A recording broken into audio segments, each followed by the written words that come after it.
Okay, here we go. Hi, I'm Chris Wilson from Grinding Gear Games. Thanks so much for joining us here today. And today is a day about Path of Exile. You're going to find out a lot of awesome stuff we've been working on. Before we get started though, I wanted to mention that there are Twitch drops that you can win. Below the live stream, there are some instructions for signing up and linking your Twitch account with your Path of Exile account, and if you do that, you'll be eligible to receive the drops. Those look cool. So today's live stream has got 4 sections. They say you should start your show with a bang, so we're going to start right off with Path of Exile 2. After that, we're going to show you Path of Exile Ultimatum. This is an expansion for regular Path of Exile that's coming out literally next week. After that, we're going to be joined by GiGABYTE, who's going to host a Q&A where he asks me a whole bunch of questions from Twitch chat. So if you have any questions about the various reveals, make sure to keep them for the Q&A. Then there's going to be a live episode of the Bay Class podcast where Taki Cat and his crew of Path of Exile veterans are going to discuss all of the things we've announced today. They'll be joined by Rory Rackham, who's the Grinding Gear Games developer who was in charge of the development of the Ultimatum League. All right, let's get started. You're probably wondering, why has it been so long since we last showed you any Path of Exile 2 footage? And honestly, this is because the project is so important to us that we are definitely taking our time to make sure that we make the best possible action RPG. Let's watch a new trailer.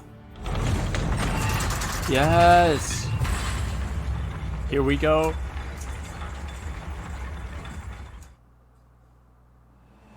Among ancient ruins, evil grows once more.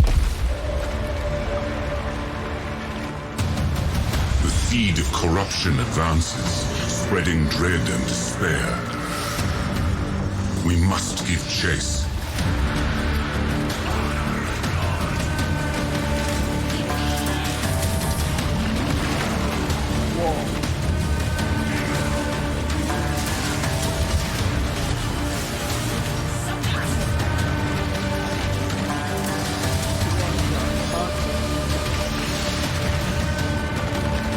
Holy shit, they came alive. Holy shit, that pack These size. sands hide countless secrets. 3,000 years of dormant malevolence. Holy We fuck. must hunt down the seed and put an end to This is the campaign. madness. If Rayclast is to survive, It looks so good. Oh my god! Did you see the...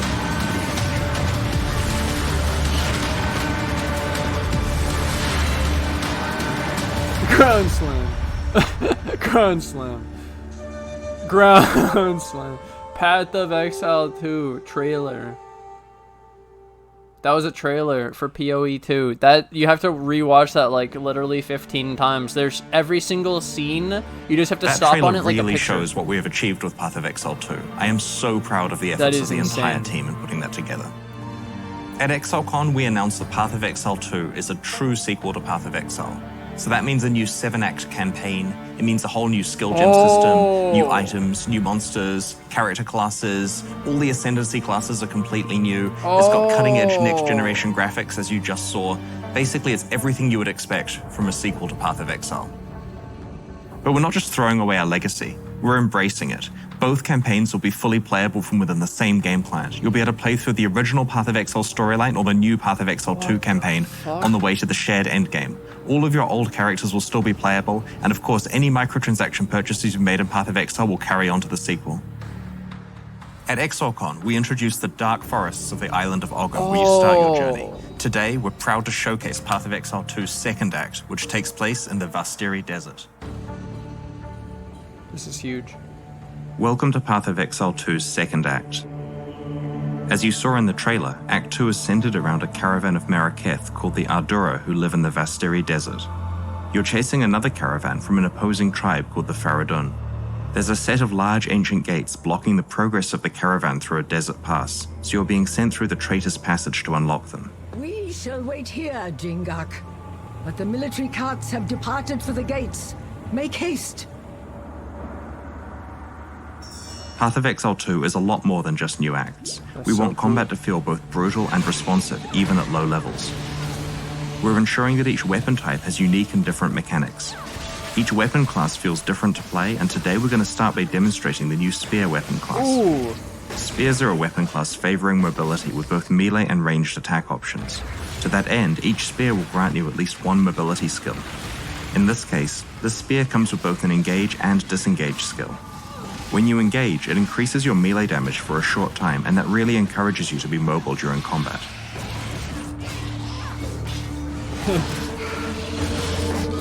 I just think One of about the how I skills don't we're attack. using here is called Whirling Slash.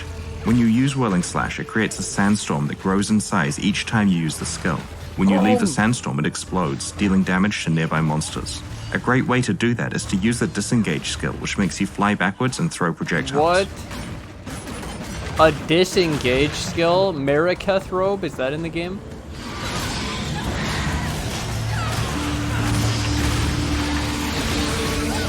Ooh, armor In strap. PoE 2, each area's mini-boss is a much more substantial fight with interesting mechanics. You'll be able to find at least one mini-boss in each area of the game. Oh, One thing shit. I love about this boss in particular is that it destroys the ceiling when it slams the ground, letting in more light. Clever players will notice that if they're standing in the light, then they're not going to have any rocks falling on their head. But then you're next to this fucking The guy. rapid assault skill that we're using against this boss does 3 rapid stabs, Holy followed by a shit. 4th stab that deals more damage and can stun, if He you're almost willing to got 3 commit to a shot. long attack time. While developing the skills for Path of Exile 2, we were really thinking a lot about designing skills that could be cancelled early to dodge, or you can commit to the full attack for maximum damage. Holy! He lost half his HP to that roar thing. What the fuck? ZDPS. Oh, wait, him what?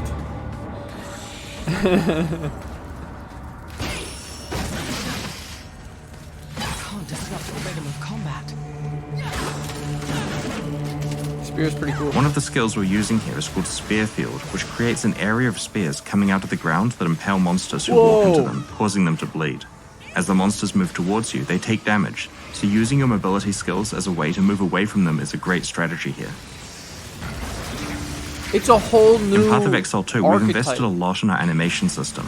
I'm sure you're noticing the animations are looking a lot better than they did in PoE 1, but there's also a lot of subtle detail, like characters having different run animations depending on how fast they're moving. When we use a Quicksilver Flask here, you can see the character changes to a sprinting animation. Ooh. True. I wonder how big Headhunter Boy will look with the run animation.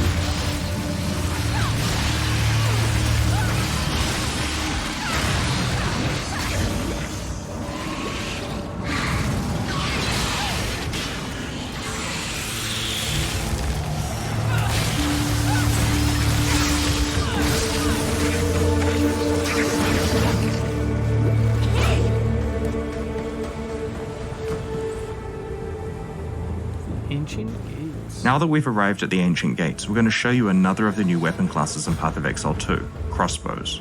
Crossbows are special in that they grant attack skills implicitly. This particular crossbow grants Power Shot, which is a high damage single target attack.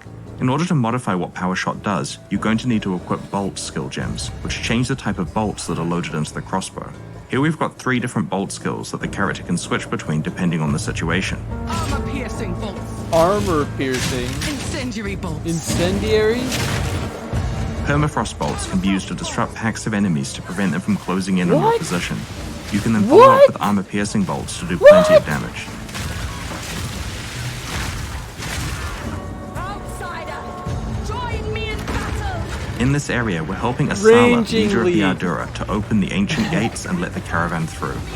No, this is PoE 2. What the fuck is that shit? It's broken. Because the bolt types are the skill gems, support gems that are added to them will modify whatever the skill is Look that you're at this. using. Here we're going to add multiple projectiles to our incendiary bolt. Permafrost bolts. Multiple. Incendiary bolts. Slay them all. Oh, 3. Look at that area. What the fuck? Yeah, this is ethical. This is balanced. Definitely won't get changed. Fuck me. A scroll of wisdom, let's go. Permafrost bolts. That's awesome. Dude, look how crazy that is. Is that a frost wall? Armor piercing bolts. The ground, dude, it's literally frost wall. Look, they get blocked, they can't walk. In In Path of Exile 2, we're doing a lot more interesting things with monster packs. Free frost Here you can wall. see some of the monsters patrolling around. What the fuck?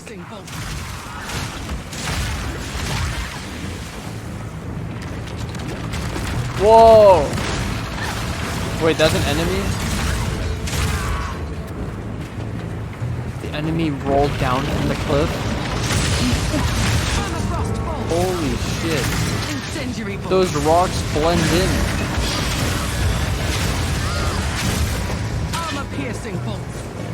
A mercenary?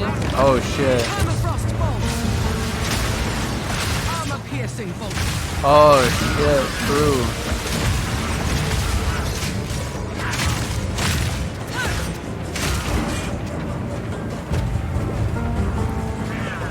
Wait, what the hell?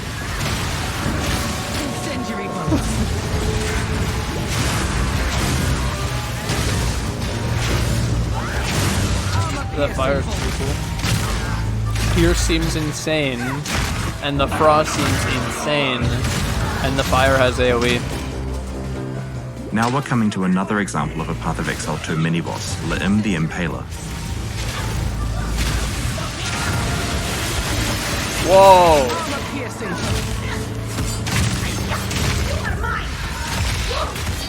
Wow, they're really flexing Impale a lot.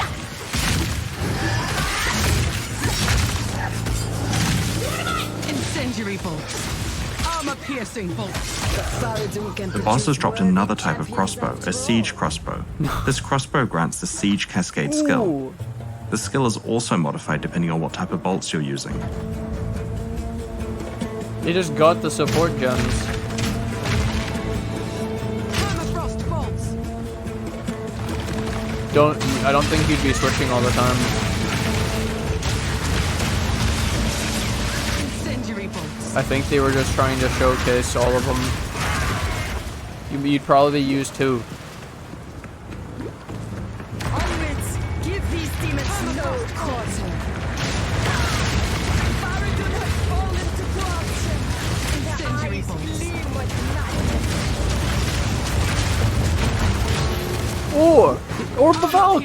Nah, he hit it! Permafrost bolts. Yeah, that's fucked up. Incendiary bolts. How you gonna hide your loot?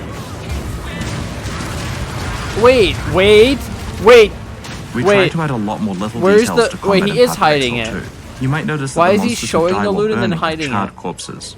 We really want to make sure that there's a feeling that as you leave the I thought it was battlefield, getting there's clear picked up by evidence them. of what combat took place there. Permafrost bolts. Armor-piercing bolts. Permafrost bolts. Incendiary bolts.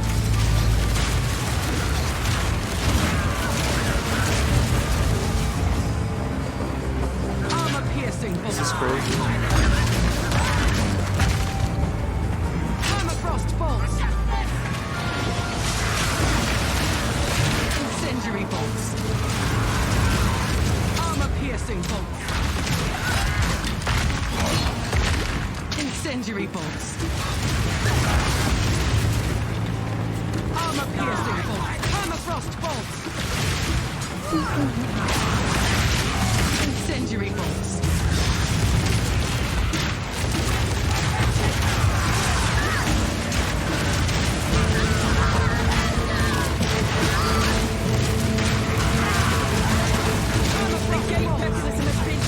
Sala.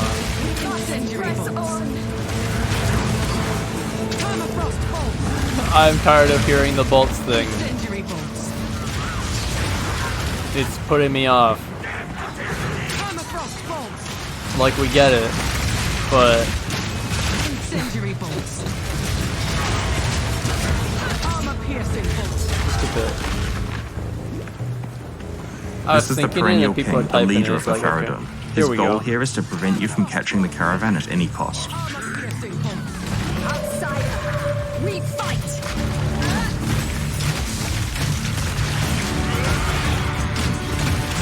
That bleed's pretty good. Look at that bleed. Look at that bleed. Chance to bleed is that high though. What the fuck? Idols?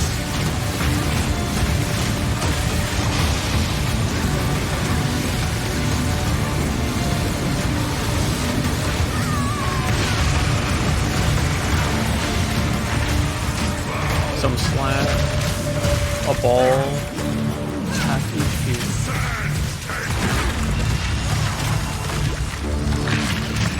Yo, is precision on?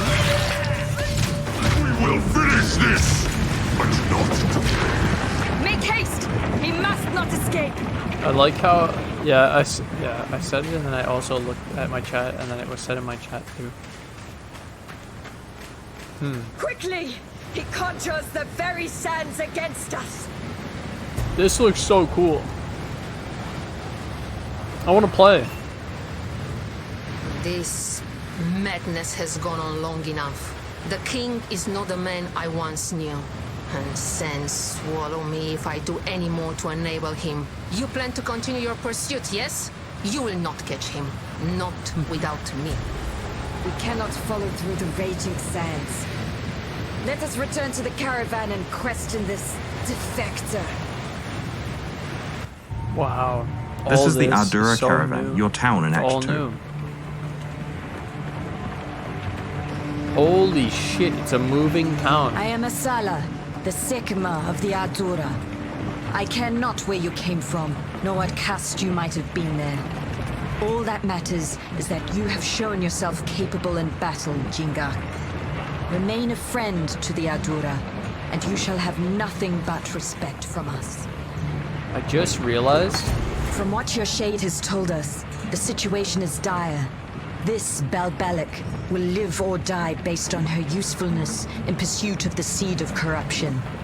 Ask her what questions you will, then we, Ardura, will decide her fate. That was him playing through the game to get to the next act. That's why it took so long.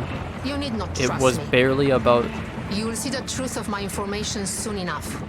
I ask nothing of you. Only that you do what you know is right. One of the things we really wanted to do in Act 2 was to use the mobility of the caravan to allow the player to choose how they explore the act. Wow. Here you're given 4 options on how to proceed. What? There is a tribe of lost men that inhabits the Mastodon Badlands.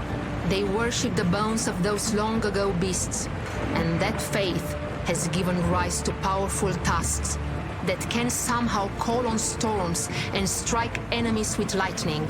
The king wishes to steal these objects of worship So it gives me like and use their lightning in war. Breath of the Wild feels, where you get Do to what choose you your path. must. Though events demand you tread upon a valley of the dead, do not do so flagrantly.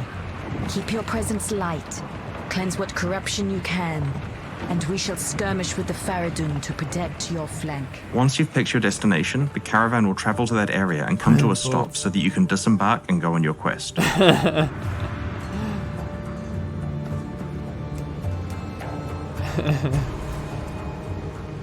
Because we just got the Storm Whoa. Sphere skill as a quest Waypoint. reward, now would be a great time to switch back to spears and use some Holy ranged shit. abilities. Storm Spear fires a lightning projectile which splits on contact. What the fuck? The other skill we're using here is called Blazing Lance. It doesn't do any Blazing damage. Lance creates a trail of fire from the ground, dealing damage over time. However, if you're willing to stand in place for long enough, you can throw a second spear that will fan the flames for much more damage. That lightning doesn't do any damage in this clip. It's fucking... Dude, it takes like 3 hits.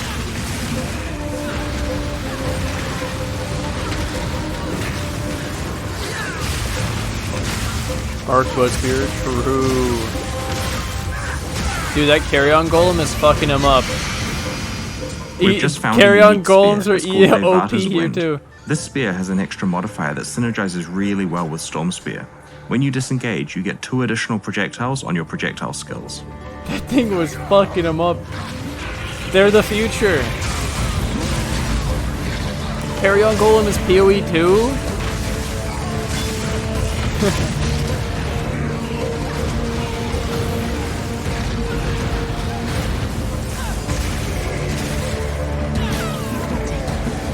It's a level 1 gem.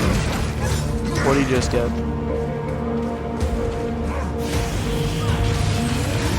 Look at the ground.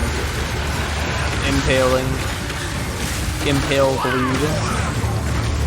Yeah, he's using like 6 attacks. I can imagine Summoner. An army. Kill anyone? Yeah. Well, I'm just telling you, it doesn't do damage. It was just a view. So what I saw. Like, that's useless.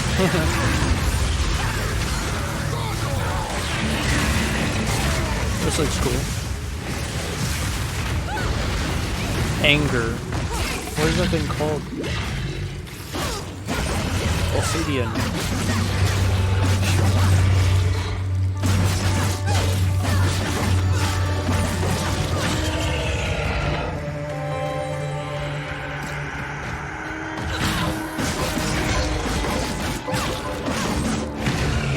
No, I know. I wasn't talking about its balance. I was just saying there that it didn't look like it was doing damage.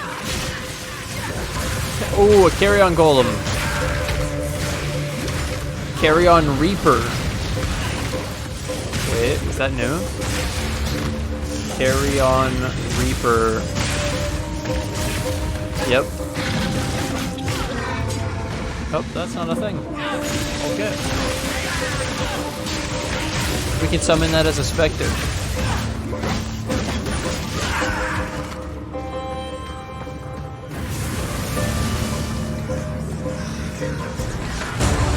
Bone Colossus.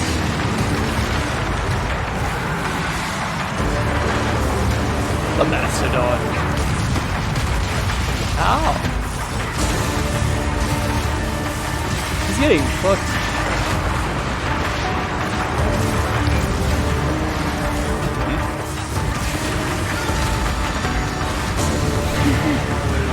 Three circles with meteors. A charge attack. Projectiles. Pound slam. Dash.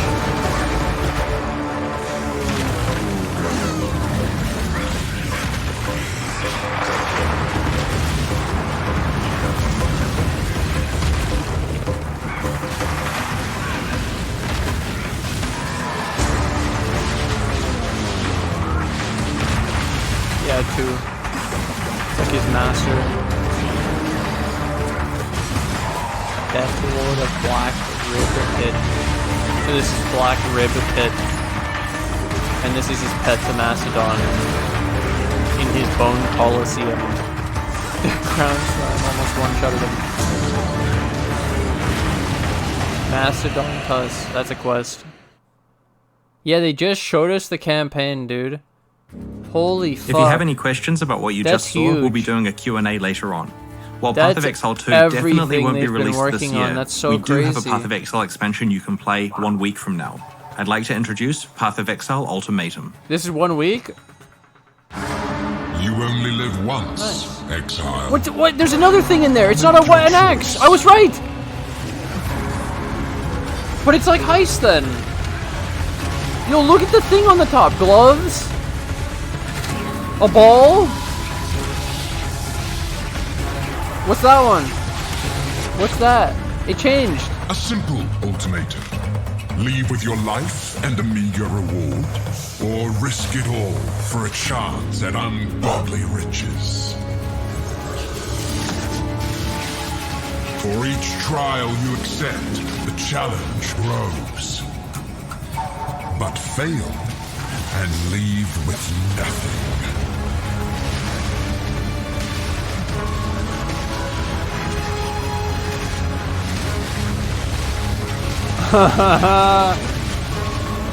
Whoa.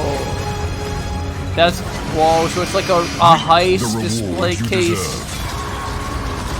8 new gems, core drop pool, rework vendor recipes, the Lord's Labyrinth rework, Failed mod rework, Catalyst rework, Abyss Jewel rework, Essence rework, Betrayal rework, Blight, Breach, Brandis, Incursion, Delve, Altar, Act Boss, Atziri, Incubator, Bestiary, and much more. I told you. Ultimate reward requires ultimate risk. Face the ultimatum. Rework talismans. You get a chance to keep upgrading the reward but increase the enemy power and risk. Yeah, that's crazy. When some people think of the Val civilization, they think of blood sacrifices, or Queen Atziri, or lost temples in the jungle. But I think of risking your items. From Val orbs through double corruption, the whole Val or no balls meme, we had to make sure that this expansion was about the concept of risking your items to get great reward. In each area of the Ultimatum League, you'll meet the Trial Master, an emissary of a Val entity only known as Chaos. On behalf of Chaos, the Trial Master enacts trials where exiles must risk an escalating set of valuable rewards as they attempt to overcome progressively more difficult encounters. In each trial, you'll be presented with a reward, an objective, and a selection of difficulty modifiers that make the trial harder. Once you've chosen one of the modifiers, you must then complete that objective under the constraints of that modifier in order to win the promised reward.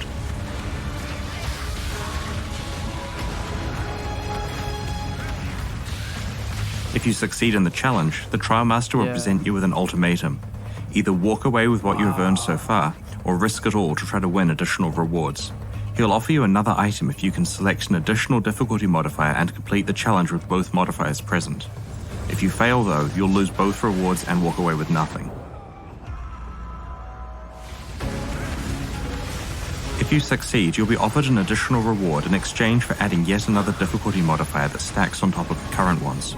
This cycle continues until the rewards become increasingly valuable and the encounter extremely difficult. You'll have to pick a point to end your run and claim your spoils before you make the encounter too hard and lose everything. You can just keep going? At its longest, an ultimatum in endgame maps can sometimes have up to 10 fast trials in a row, with a special surprise in the last one. What? In maps, you'll occasionally find items called inscribed ultimatums. These items can be placed in the map device to transport you to the Trial Master's domain. Holy Each inscribed shit. ultimatum specifies an offering that you must bring with you, a reward you can earn, and an assortment of ultimatum difficulty sacrificing modifiers. an X? If you're able to complete the Trial Master will reward you with a specified reward, which is usually worth around twice the value of the item you must bring. For example, you may be asked to risk an Exalted Orb to win a stack of 2, or potentially risk a stack of 5 to win a stack of 10. What? Naturally, inscribed ultimatums can be traded with other players, so if you don't feel capable of completing a difficult challenge, you may be able to trade it away for a portion of the difference in price between the reward and the item that must be risked. Likewise, if you have a powerful character, you may be able to selectively trade for profitable ultimatums to run. There are also new unique items that can only be obtained from Ultimatum. This is like One such unique incubators. is the Glimpse of Chaos Val Mask, which provides powerful benefits to your maximum life, mana, and energy shield at the cost of having severely reduced elemental resistances and no chaos resistance. The item can be corrupted multiple times and has unique corruption outcomes, such as removing a random modifier or transforming it into a different random corrupted unique helmet entirely that retains its corruption implicit mod. Holy shit. Another new Val unique item in Ultimatum is Mahuzottl's Machination, which grants you 6 keystone passives at once. Combining all of these keystones results in some very unusual outcomes, and the item features an entirely new unique keystone as well. Everlasting We have worked hard to make sacrifice? sure that Ultimatum doesn't punish you for being in a party with other players. Party members compete in trials together, but have separate rewards available to them that will need to be locked in to begin the trial. Each player votes on which difficulty modifiers to select. If there's a draw in votes, the modifier will be chosen at random. If one player wants to take their reward and opt out of the next difficult trial, they're able to do so without stopping the other party members from continuing. Rewards are dropped allocated to the players who earned them. Dude, that's so cool. So that's Path of Exile Ultimatum. I can tell you, on release day, a lot of our developers are looking forward to watching Twitch so we can see players risking far too much in order to try to get good rewards. Speaking of rewards, there's a lot to talk about here. We had a look at Path of Exile's past reward systems, and we honestly feel many of them are out of date, many of them kind of lack identity, and to top it all off, like the core drop pool of just items that drop when you kill regular monsters just wasn't really compelling enough. Like, you know that feeling where any monster could drop a mirror? We want that for a whole slew of different items. And so we've made a lot of changes to Path of Exile's reward systems. There's a bunch of ones to the core drop pool to keep it really interesting. There's ones to basically every piece of League and expansion-specific content. And we're going to go through all of those for quite a while now. And I should mention that every change we're about to discuss not only affects the Ultimatum League, but also Standard League too. Holy fuck. Holy fuck. We started by reviewing which items can drop from monsters and chests in the core game. To make sure the core drop pool remains compelling, we've made various changes. You can now find 2 additional currency items as core drops, Orbs of Binding from the Harbinger League, and the new Veiled Chaos Orb, which we'll reveal in more detail soon. Veiled Chaos Orb? We've also added 5 new Atlas base types, like this Energy Shield Recharge Amulet. These drop in specific regions of the Atlas of Worlds and have some powerful new implicit mods. Another topic related to the core drop pool is that of boss runs. Veteran community members will remember when people used to do Val Oversoul or Dominus runs over and over because they were a profitable use of time. Final act bosses now drop more and better items, giving you a much more satisfying close to a difficult act and a more item-focused approach to getting ready for maps if you prefer. We have also added a bunch of very powerful and valuable League-specific uniques into the core drop pool. This means that they can drop from any sufficiently high-level monster without you having to engage with specialized content. Examples of these are Badge of the Brotherhood, Asylum, Pledge of Hands, Maloney's Mechanism, Brutus's Lead Sprinkler, and Headhunter. The goal of all of these changes is to make sure that every monster you kill in Path of Exile has a chance to drop something incredibly valuable, regardless of what They put Headhunter. On top of all of that, we have added a handful of new vendor recipes, which let you make some pretty cool stuff. We really miss the days when players were scrambling to try to find unknown recipes, and so we're looking forward to seeing how long it takes for you to discover how these ones work. What the fuck is that? We have also introduced a new type of reliquary key into the core drop pool for this expansion. If you're very lucky, you can find a Val reliquary key from any monster or chest in Path of Exile. I never got to do this. When consumed in the map device, it gives you access to a vault with a chest that drops a special foil version of a Val-themed unique item. Each unique has an equal chance of dropping. Due to the value and power level of the items contained within, this is the rarest reliquary key ever added to Path of Exile. Yeah, Headhunter drop, normal. The rest of our reward changes relate to items that you can earn by playing past content like prior leagues and expansions. We have 2 goals here. The first is to add and improve items so that all past content is a compelling set of rewards. The second goal is to make it so that the best way to get any reward is to play the content that is primarily associated with that type of reward. Blight. Path of Exile's first expansion, Sacrifice of the Val, introduced a new ultimate boss, Adzeri, Queen of the Val. This fight holds up pretty well these days, considering that it is 7 years old, but its rewards really needed a refresh. The sacrificial garb base type that drops from Adzeri has been significantly improved with the addition of an implicit mod that grants +1 to the level of all Val gems you have equipped. All Val skill, not We've also added 2 new unique items to Adzeri's drop pool and 2 more to Uber Adzeri's. Cannot be One stunned. of which is the Adzeri's Rule Judgment Staff, which prevents you from being stunned or having your damage reflected. It grants a skill that alternates between Flames of Judgment and Storm of Judgment when used, as if you absorbed the powers of Adzeri herself. Skipping forward to 2016's release of Ascendancy, we have made some changes to how you receive your Labyrinth enchantments. Previously, when you completed the Labyrinth and went to enchant an item, you couldn't see what random result you'd get. Now, the result for each type of enchantment is shown to you in advance so you can make the right choice. In the Eternal Labyrinth, you're now offered 3 different helmet enchantments to pick between in addition to the boots and gloves. This will make it a lot easier to find enchantments relevant to the skills you're using and to apply them to appropriate items. What the In 3.14, we're going to stop giving out unique jewels for each day's fastest Labyrinth runs, and we have added these jewels as very rare drops that you might find in the Labyrinth's final reward chests. Better. Yes. Another highly requested Labyrinth-related improvement is that you can now consume an offering to the goddess in the map device to open portals directly to a random trial. This greatly accelerates the speed at which you can find your final trials. Uber Lab Day 1. We've also added 2 new Labyrinth-specific unique items, including the Scales of Justice unique shield, which rewards building your character with a careful balance of life and mana. If used correctly, you'll be granted protection from shock and ignite, as well as additional fire damage. No energy Kadira Perandus now has a much larger selection of unique item rewards. We have also rebalanced all sources of Perandus coins so that Perandus content is still the best place to get them from. A craft introduced in Harvest kinda destroyed the Perandus coin economy, so we're absolutely fixing that at the same time. Essences have been numerically rebalanced, and are in general stronger than they were before. Screaming Essences can now be used to reroll rare items, in addition to their capability to upgrade items to rare. The 4 Corrupted Essences have had some of their less useful outcomes improved or replaced. Now, the only way to get the powerful upgrade-only top-tier Essences is through Remnants of Corruption, which come from Essence content. Blessings, the currency used to upgrade Breach uniques, can now be used to upgrade Breach stones between tiers also. Oh my god! Abyss jewels have been rebalanced and are on average more powerful than they were before. We've also buffed Abyss chests to make sure that they are the best place to get Abyss jewels. Yeah. We've also introduced Abyss Scarabs and have added 4 new Abyss-specific unique jewels, such as Tekrod's Gaze, a murderous eye jewel that increases your main hand critical strike chance and your offhand critical strike multiplier based on how many murderous eye jewels you have equipped. Another example is the Ulaman's Gaze searching eye jewel, which counts how many searching eye jewels you have equipped and grants your projectiles a chance to be able to chain when colliding with terrain proportional to this number. Jesus. These unique jewels have a chance to drop from any of the unique encounters at the end of the Abyssal Depths, and these encounters are now by far the most reliable way to obtain a Stygian Vice belt. Yeah. We have added a handful of new beastcrafts, such as add a mod to a map or add a mod to an influenced item, which consume existing beasts. There are some other aspects of beast crafting that we've been keeping our eye on for a while, and we're taking this opportunity to rework them, so that high-level gameplay is less reliant on obtaining certain beast Did they just crafts. add AUG to now, beast? when you use a splitting beastcraft recipe on an item, both copies are marked as split, No! which prevents them from being split again. You cannot imprint split items. No! One of my favorite reward changes in this expansion is that Incursion's Temple of Atsuatl can now be itemized. Once you have access to the map device, Alva can turn your completed and ready-to-run temple into a tradable object that can be consumed on the map device. This means that players can specialize in making temples to trade to other players, or trading for temples that are ready for them to run.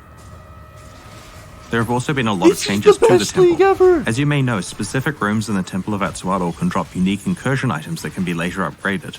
Many of these base unique items have been improved in this update. Previously, the temple's boss, the Omnitect, dropped random rare items with special incursion mods on them. Now it also drops rare items with incursion mods based around the themes of the rooms your temple contains. That's so Higher good. tier rooms cause more rare items. That just makes sense, too. Specific rooms now add specific monster packs to the temple, which results in more monster density, challenge, and reward. Temple mods have been buffed so that if your temple has more high tier rooms, then it's equivalent to a good map. We have performed a modernization pass on rewards from temple rooms so that they're competitive with rewards from newer leagues. The explosive room also contains some basic chests that can be opened with flash powder kegs if you don't need them for opening a path elsewhere in the temple. What? Delve has had a big increase to early rewards and a reduction to the quantity of high-tier rewards spawning at very deep depths. The end result is that Delve is a lot more rewarding for almost everyone, but a few extreme players who delve very deep will not be getting quite so rich from it. Wow, they nerfed it. A big problem with rewards and Betrayal is that players deem it not worthwhile to kill Katarina because it resets your Betrayal Syndicate board. Wow. In this expansion, we have massively increased the incentive for doing this. Now if you manage to kill Katarina, all Syndicate members drop their rewards at 1 tier higher than they previously would. This change required the introduction of a new 4th tier of reward from each Syndicate member and encourages the use of a larger variety of Syndicate targets and Safe House leaders. We have improved rewards that were not as interesting or valuable as the best ones. For cases where we deemed rewards too powerful, we moved them to tier 4 rather than nerfing them. The tier 4 rewards are approximately twice as powerful as tier 3 ones were. We have also added a new unique item to Katarina's drop pool as further incentive for killing her. What's the Viridian Jewel? Damn it. The Cane of Kulamak drops only from Katarina. Similar to Paradoxica, it has 3 veiled modifiers that must be unveiled one at a time via Jun. This means that each version of the cane could be entirely different, and because of the way the veiled modifier system works, you have the chance to get 3 mods that potentially synergize extremely well, or maybe just a crazy bag of mods that don't work together. Furthermore, the cane itself scales up the magnitudes of any unveiled modifiers on it. We have made some changes to how unveiling mods works. You still get offered a choice of 3 mods, but these are now more powerful versions of the existing ones. The powerful ones are unveiled onto items, and the normal versions are the ones you unlock that can be crafted onto items. Also, progress towards unlocking crafting of veiled mods is at a slightly faster rate than before. Some very powerful veiled modifiers are now only available at their original strength on the unveiled version of the modifier, and the crafted version of the modifier has been lowered in power. They nerfed them? Earlier in the presentation, I alluded to the new Veiled Chaos Orb as an item that has been added to Path of Exile's core drop pool. This new currency item rerolls the target item with new mods, like a regular Chaos Orb does, but one mod is guaranteed to be a Veiled mod. While it can drop from any monster or chest in the game, by far the most effective way of getting it is from Isling and some Betrayal safe houses. Okay, dude. We have introduced 3 new types of incubators for Blight, Metamorph, and Delirium, and have modernized the rewards from the other incubators. The item yield from chests and blighted maps is now affected by a portion of the map item's quantity, giving you a reason to roll your blighted maps and handle the additional challenge. I was right! Anointments to blighted maps have been rebalanced and reworked so that each has its own purpose and with a consistent increase in reward as the oils get rarer. This is basically entirely buffs, because one big nerf we needed to do was already done last league. Yup. You can now corrupt blighted maps. These can very rarely drop the new tainted oil, which allows you to apply anointments to corrupted items. Whoa! Whoa! We have also introduced blighted spirits. You can anoint corrupted items! Blight We have scarabs! added 2 new types of catalysts themed around speed and critical strikes, respectively. It's everything I These new wanted! catalysts are rarer than previous ones. Oh, yes! As discussed in the recent development manifesto, the current 3.13 version of Harvest is too rewarding, so we're rebalancing its crafting and also increasing how often you'll encounter portals to the Sacred Grove. The current version spams you with way too many crafts, so each seed has a chance to grant a craft now, reducing the overall number of crafts you can perform per garden, though you will encounter the grove 60% more than you did before. Some of the most powerful crafting options have been removed or changed. This is a game. The Heart of the Grove encounter is now a map fragment that can randomly drop from tier 4 harvest bosses instead of rarely replacing the entire grove when it spawns. With the release of Ultimatum, Ritual will be added to the core game, with a chance to occur in each map you play. It has also been added to the Atlas passive skill tree system and is available as a Sextant mod. Sextants too? Damn. Almost every time we release a league, we later roll it into the core game with a chance to spawn in maps. Usually 10%, sometimes 5%. Yeah. When Ritual is added to the core game, we are standardizing this rate at 8%, which means a small decrease for some leagues and an increase for Harvest. That seems okay. We've rebalanced other things to compensate, like the rate at which heist rogues level up. Most Atlas passive trees have the same increase in chance for bonus content, meaning they now offer more than double the chance of encountering your preferred content. So I just spent a ton of time describing lots of buffs to Path of Exile's different reward systems, there was one nerf that I left to last. And this gives us a nerf to a league that I kind of care about a bit. Talisman was one that I kind of led the design on, and players joke that it's my favorite league. Because now, in the 3.12.3 content update, there was a change to talismans. Basically, they weren't good enough, so the team decided to add a random anointment to them, which made them a lot more powerful, and also to juice up the mods to make them well-rolled. And that was overkill. Like, as you've seen recently, talismans have just been dropping with insane mods and great anointments. And we felt in this expansion, especially because you can use tainted oils in order to redo the anointments on talismans, because now you can modify corrupted amulets. Honestly, they don't need the well-rolled mods anymore, and so we've removed that. Talismans are still compelling, but they're not quite where they were in the last league. Every Path of Exile expansion needs new ways for players to slaughter their enemies. In Path of Exile Ultimatum, this takes the form of 4 new skill gems and 4 support gems. Here we go. In line with Ultimatum's Val theme, these gems focus on blood. The idea is spending life rather than mana to use your skills. Alongside the new skill and support gems, we've also made some adjustments to the low life mechanic, including changing the low life threshold to 50%. This makes it much easier and safer to stay on low life for builds where it matters. 50? Typically when players create low life builds, they rely on Energy Shield to protect themselves against incoming damage. The new skill Petrified Blood enables low life builds to instead use some of their life pool to absorb hits. While it's active, you can't recover life above 50% through any method other than flasks. Sources of life recovery like life regeneration and life leech only apply to the bottom half of your life pool. Additionally, a portion of incoming hit damage that affects the lower half of your life pool is spread out over time rather than being applied instantly. Corrupting Fever consumes a chunk of your life and grants you a buff that causes all your hits to apply Corrupted Blood to your enemies. Corrupted Blood stacks up with each hit, causing more and more physical damage over time. When you have consumed a certain amount of life to cast skills from your life pool, the buff's duration refreshes. Essentially, as long as you're consuming life to use skills, you'll be causing damage over time to stack on enemies. Be careful though. What the fuck? The Exsanguinate skill shoots tendrils of blood in front of you at the cost of life rather than mana. In addition to a strong physical damage hit, it also applies a physical damage over time debuff which can stack up to 3 times. You can also support Exsanguinate so that its tendrils chain from one target to the next. That's okay. Reap conjures a giant bloody scythe that swings across a selected area, applying strong hit damage and physical damage over time. Each use of the skill causes it to gain a charge that scales its damage up and increases its life cost up to 5 times. These charges drop off over time as well as after killing enemies, making Reap very powerful at stacking up damage against single targets. We've also added 2 new support gems that have split the existing blood magic support into 2 separate support gems. The first of these is the Arrogance support, which causes supported skills to reserve life instead of mana, and also provides an increase to the effect of auras that it supports. Just like the original blood magic support gem, the reservation multiplier diminishes as the gem levels up. The Life Tap support gem causes supporters' skills to cost life instead of Okay, mana. we're fine. Once you've consumed a certain amount of life to use a skill, you gain Life Tap, which increases your damage for a few seconds. Yeah, that's fine The still. Cruelty support gem grants a buff fine. called Cruelty, which increases the damage over time you deal with supported skills. It also boosts the hit damage That's from cool. supported skills, and the Cruelty buff gets stronger the harder you hit. This gem is designed as an additional option for builds that focus on both hits and damage over time. Yep. The Bloodthirst support gem is a new option for low life attackers. This gem adds a percentage of your life as physical weapon damage while you're on low life, letting low life attack based builds really scale their damage, which wasn't an option before. Alongside a Val themed expansion and blood themed gems, it felt right to take the opportunity to improve Val skills, which are There's supercharged something versions of there. regular gems that charge up with the souls of your slain Low-life enemies to minion? deal huge bursts of damage. One of the main improvements is that What? you now get far more souls for Val skills from damaging unique enemies, so your Val Really? skills will recharge faster against bosses. We've also Really? improved the Atziri's Reign unique jewel. Alongside increasing the duration of your Val skills, it also grants a chance to regain all consumed souls. Val skills have also received a balance pass that you can check out in the full Path of Exile Ultimatum patch That notes looks in a cool. few days.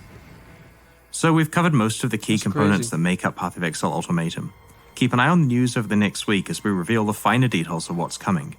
We'll move on to the Q&A shortly to answer your burning questions, but first let's have a quick look at the new supporter packs that are available right Here now we to go. celebrate the launch of Ultimatum and help fund ongoing development of Path of Exile. The Silver Crescent and Imperial Sun supporter packs come with masses of points to spend in the store, social frames, forum titles and badges, a download of the digital soundtrack, and of course exclusive cosmetic microtransactions such as armor sets, alternate helmets, and weapon skins. The Silver Crescent series has an exclusive portal effect and the Imperial Sun series has an exclusive aura effect. Each series has 2 packs, and the smaller packs can be upgraded to their respective large pack anytime while they're still on sale. These are of course in addition to the new core packs that were released at the end of last year. Remember to check those out if you haven't already. Thank you so much for your support. Purchases of these supporter packs are the only thing that fund ongoing development of Path of Exile, its sequel Path of Exile 2, and expansions like Ultimatum. The reveals we showed you today are already live on YouTube for you to link to your friends in case they missed the live stream. Please do so, we're keen to get a big turnout on the Holy release of shit. Ultimatum next week. And we've got plenty more reveals planned for the rest of the year. There's a lot more Path of Exile 2 stuff to show off, and we've also got some new progress on Path of Exile Mobile we're keen to share with you as well. Anyway, if you have any questions from what we've shown you today, please get them Dude, ready there's because so I'm much about to be shit. joined by Ziggy D as we do a Q&A based on your questions from Twitch chat. There's too much.